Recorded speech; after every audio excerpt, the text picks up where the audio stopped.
નમસ્કાર, આપ જોઈ રહ્યા છો સ્પાર્ક ટુડે ન્યૂઝ। રાજકોટ જિલ્લાના જેતપુર પાસે આવેલ સુપ્રસિદ્ધ યાત્રાધામ કાગવડ ખોડલધામ ખાતે ભક્તિ અને શક્તિનો અનોખો સંગમ જોવા મળ્યો। ગુજરાતના પૂર્વ મુખ્યમંત્રી અને ઉત્તર પ્રદેશના રાજ્યપાલ આનંદીબેન પટેલ સપરિવાર માં ખોડલના ચરણોમાં શીશ ઝુકાવવા માટે પહોંચ્યા હતા।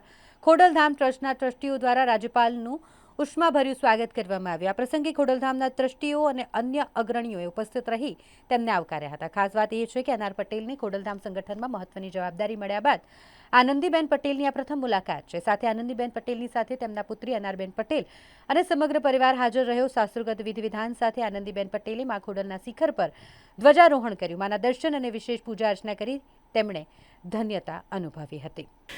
આજે પૂરા પરિવાર સાથે જેમાં ખોડલનો ધજા ચડાવવાનો મોકો મળ્યો।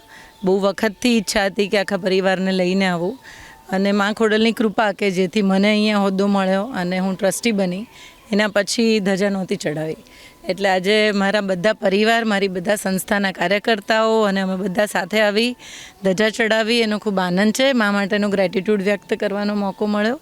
મારી દીકરીની ફિલ્મ આવી રહી છે અને એનું બી અમને એક ભાવ હતો કે એનું ટ્રેલર આવ્યું અને ટ્રેલર પહેલાં માના ચરણોમાં મૂકીને પછી આગળ એ કામ કરે, તો એનો બી ભાવ હતો। એટલે પરિવારના ભાવ માટે આજે અમે ધજા ચડાવી।